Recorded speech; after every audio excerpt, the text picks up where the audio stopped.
Hello guys, हमने last lecture तक आपका tower of Hanoi, balance parenthesis और उसके साथ साथ हमने एक स्ट्रिंग को रिवर्स कैसे करते हैं with the help of stack ये चीज देख ली थी।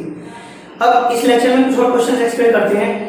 तो गाइस एक क्वेश्चन है आपको कि आपको एक स्ट्रिंग दी हुई है, given a string of a's and बीज,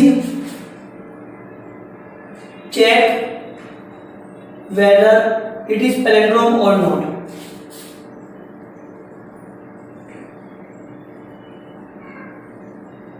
मतलब सिंपल आपको स्ट्रिंग दी है, suppose A B B A B और इस स्ट्रिंग के बीच में कहीं एक्स दिया हुआ है जो रिप्रेजेंट कर रहा है कि आपका ये स्ट्रिंग का मिडल है, X and then B A B B A B.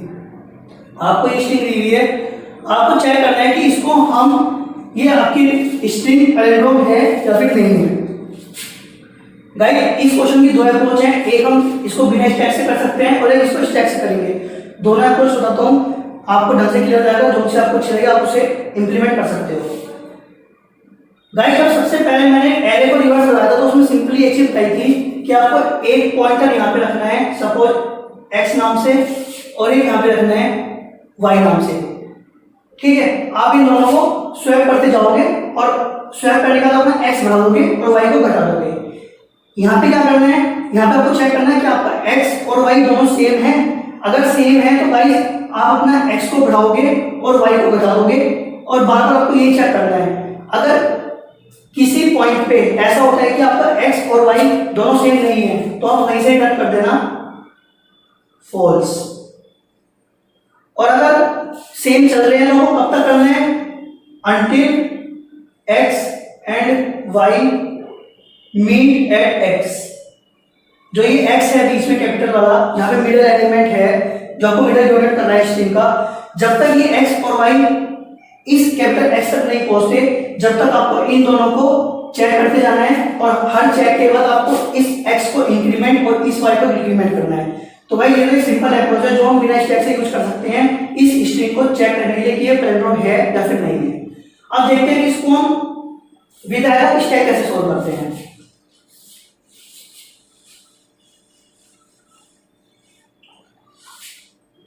Guys अगर स्टैक की बात करें तो आपको सिंपली इस स्ट्रिंग को लेफ्ट टू राइट पढ़ना है, मतलब इधर से पढ़ना है और जैसे जैसे आप एक एक सिंबल को रीड करोगे आपको सिंपली उस सिंबल को पुश करते जाना है स्टैक में। A B B A B.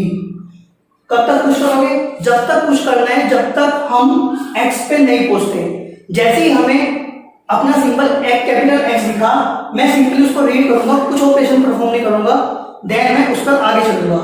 आगे आया तो मुझे बी दिखा, जैसे ही मैंने कैपिटल एक्स पढ़ के मैं आगे गया अब मैं एक एक सिंबल को पढ़ूंगा और चेक करूंगा क्या मेरा टॉप ऑफ स्टैक इक्वल है। अगर इक्वल है तो मैं टॉप ऑफ स्टैक को पॉप करता जाऊंगा एंड देन अपने पॉइंटर को आगे बढ़ाता जाऊंगा। अगर किसी पोजीशन पे आपका इनमें से कोई सिंबल और आपका टॉप ऑफ स्टैक इक्वल नहीं आता तो आप वहीं पे रिटर्न कर देना रिटर्न फॉल्स।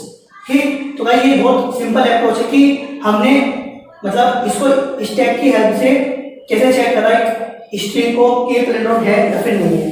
सिंपली जब तक एक्स नहीं आता जब तक सारे सिंबल को उसको पुश करते जाओ। एक्स को आपको सिंपल रीड करना है, कोई ऑपरेशन परफॉर्म नहीं करना है, ना पुश ना पॉप। एक्स के बाद जितने भी सिंबल होंगे सबको एक एक पढ़ो और चेक करो कि आपका टॉप ऑफ स्टैक इक्वल है। अगर है तो उसको पॉप कर दो, अगर नहीं तो वहीं पे रिटर्न फॉल्स कर दो। और बाद में आपका जब स्टैक खाली रहेगा और आप इसके स्ट्रिंग के लास्ट में पहुंच जाओगे तो आप प्रिंट करा सकते हो कि गिवन स्ट्रिंग इज पैलिंड्रोम। ठीक, तो भाई ये बहुत बेसिक और बहुत अच्छा क्वेश्चन है जिसको हमने देखा कैसे हम with the help of stack and without stack solve करते हैं। अब नेक्स्ट क्वेश्चन देखते हैं।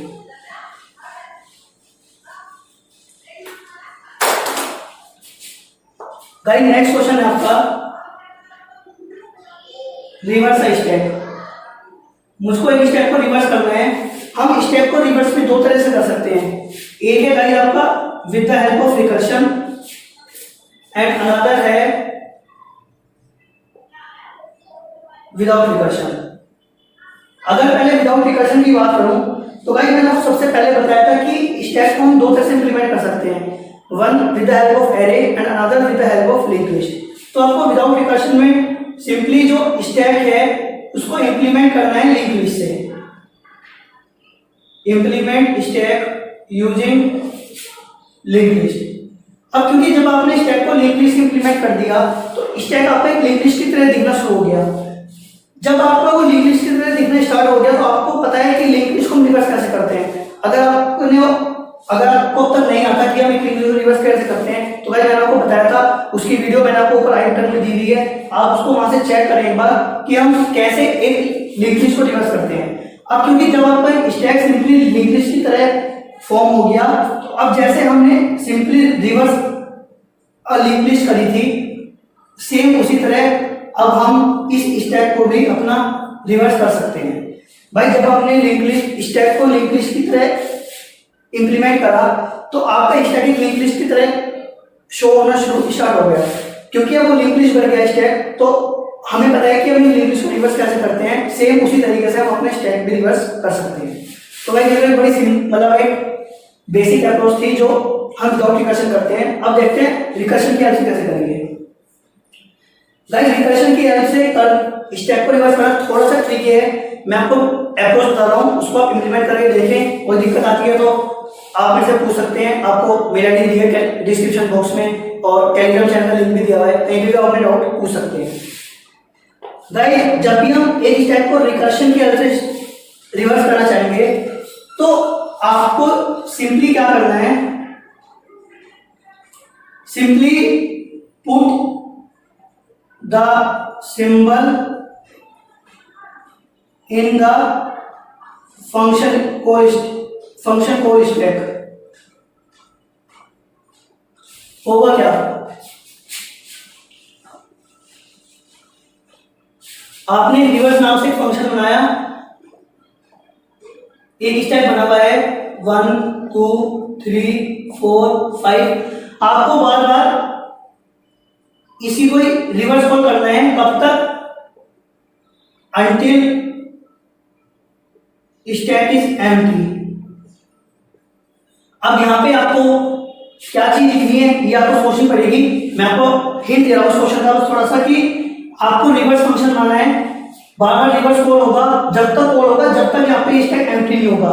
तो आपको करना क्या है, जब भी आपको पता है एक फंक्शन बार बार रिकर्सिव कॉल करता है तो हमेशा वो एक स्टैक यूज करता है और उस स्टैक को बोलते हैं हम फंक्शन कॉल स्टैक। ठीक है, तो आपको करना क्या है, आपको सिर्फ जब तक आपका स्टैक एम्प्टी नहीं होता आपको अपने सारे एलिमेंट को इस फंक्शन कॉल स्टैक में रखने हैं और इस रिवर्स के बाद में लास्ट लाइन क्या होगी, इंसर्ट एट बॉटम। क्या होगा ये तो आपको सोचना है। भाई मैंने बार बार इसको रिवर्स रिकर्सिव कॉल करी, रिकर्सिव कॉल करने के दौरान आपका क्या हुआ कि सारे एलिमेंट फंक्शन कॉल स्टैक में आ गए। जब रिकर्सिव कॉल खत्म हो जाएगी लास्ट वाली तो आपको अपने ओरिजिनल स्टैक में, क्योंकि आपने सारे एलिमेंट यहां से पॉप करके रिकर्सिव कॉल करी है तो आपका स्टैक एम्प्टी हो गया। अब आप उस स्टैक में रिवर्स ऑर्डर में इनको पुश करोगे एलिमेंट्स को। तो भाई ये अप्रोच है एक स्टैक को रिवर्स करना with the help of recursion. इसको एक बार देखें, काफी बेसिक है, मैं इसलिए बता रहा हूँ क्योंकि मैंने आपको पहले ही रिकर्शन बताया है और स्टैक के ऑपरेशन आपको एक्सप्लेन कर ही दिए हैं। तो आप थोड़ा सा यहाँ दिमाग लगाएं कि रिकर्शन और स्टैक के ऑपरेशन से ये चीज कैसे होगी कि मैं बार बार रिकर्सिव कॉल करूंगा, रिकर्सिव कॉल के दौरान आपके सारे एलिमेंट फंक्शन कॉल स्टैक में रखे जाएंगे और लास्ट में जब मैं स्टैक में इंसर्ट करना चाहूंगा एलिमेंट को तो वो रिवर्स ऑर्डर में कैसे होगा। इसको आप करके देखिए, कोई दिक्कत आती है तो आप पूछ सकते हैं। गाइस ये आपके कुछ दो बहुत अच्छे क्वेश्चन थे, अभी नेक्स्ट लेक्चर में और भी क्वेश्चन एक्सप्लेन करेंगे। गाइस इनको आप साथ साथ कोडिंग करते रहें क्योंकि इंटरनेट प्रॉब्लम्स हैं तो काफी अच्छे क्वेश्चन हैं और जब तक कोडिंग नहीं करोगे जब तक कंसेप्ट बिल्कुल क्लियर नहीं होगा। एक बार इन सबकी कोडिंग करके देखें, बेसिक्स आपको बता के चल रहा हूँ कि स्टैक को कैसे इंप्लीमेंट करते हैं, उसके ऑपरेशन एंड देन एप्लीकेशन के बाद इंटरनेट प्रॉब्लम स्टार्ट करिए तो इसको आप इंप्लीमेंट करके देखें। तो गाइस उम्मीद करता हूँ कि वीडियो काफी अच्छी लगी होगी आपको, तो आप कमेंट सेक्शन में मुझे जरूर बताएं कि वीडियो आपके लिए यूजफुल है और कैसी है, मतलब क्या क्या फीडबैक है वीडियो का, आप मुझे बताइए ये चीज। तो guys thank you guys, next section में मिलते हैं कुछ और एप्लीकेशन के साथ।